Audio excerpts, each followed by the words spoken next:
ACC is adding 3 new teams for the 2024 season, and the most high profile of those being SMU, eager to prove that they belong among the best of the best in college football. The Mustangs come over after an undefeated season in the American. They join Pac-12 strugglers Cal and Stanford, who are both coming off of losing seasons in 2023, making their way to the ACC for 2024. And we want to hone in on the Mustangs, and to help us do that, let's welcome in college football analyst and former Utah State Aggie, Robert Turbin. Turbo, SMU kicks off their season Saturday night on CBSN versus Nevada. You're going to be on the call for that matchup, and it's a team they're heavily favored to beat. What are you expecting to see from this team led by Rhett Lashley?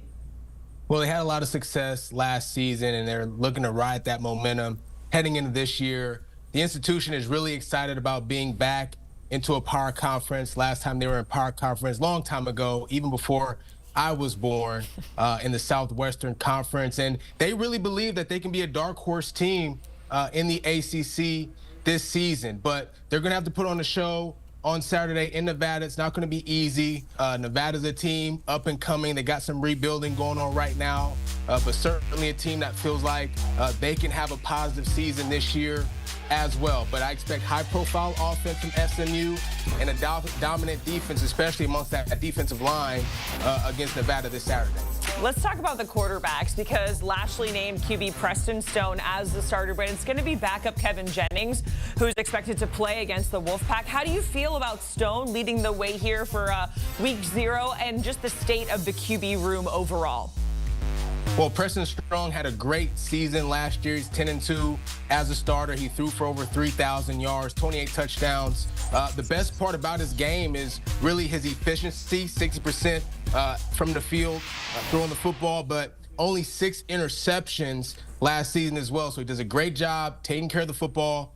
They've got 7 of their receivers coming back this season. So you want to talk about that continuity and that chemistry that's going to be able to translate over from last year into this year. And as far as their backup quarterback is concerned, well, he didn't do anything except lead the team, all right, in that AAC championship game last year with the win, all right? So they feel very confident about that quarterback room. But Preston Stone, when he's playing, this team can really go far. Yeah, you mentioned consistency, and certainly that's something that's pretty rare in this day and age in college football when we talk about the transfer portal and the impact that it's been having. Let's talk about Nevada more. So it's year one for head coach Jeff Choate. He was hired in December, and it's been a tall task to rebuild this program that has 4 wins over the past 2 seasons. How tall is that task for him in year 1, Robert? Yeah, it's going to be a tall task. It really reminds me of when I was at Utah State, 2009. It was my 3rd year there.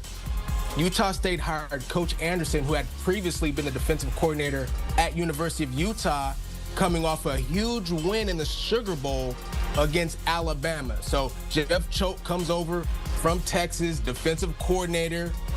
They were in the college football playoff. Had one of the best defenses in the Big 12 last season. He led the charge there. So it's going to be a tall task rebuilding this program. They've gone aggressive within the transfer portal. They've lost some players, but they really feel like they're in position to be able to rebuild this program the right way. So let's talk about the Wolfpack quarterback situation, because Brendan Lewis beating out Nebraska transfer Chubba Purdy, who is, by the way, Brock Purdy's little brother, for that job. Lewis started in 10 games last year when the team went 2-10. So where are you at in this QB conversation? Are you more excited for Lewis or perhaps disappointed for Purdy?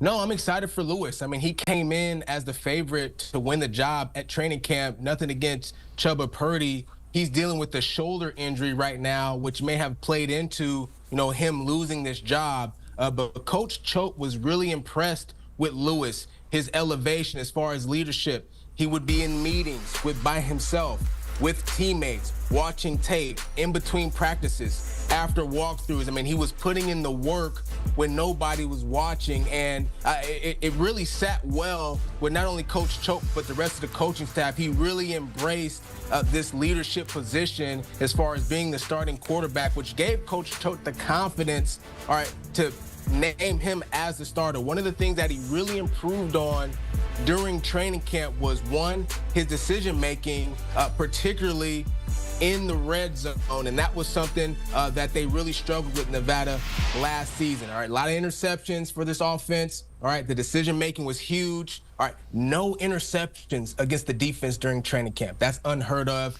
So his decision-making is there. His IQ has grown higher, and he's become a smarter football player and a leader for this football team. So I congratulate Lewis on winning the job. Yeah.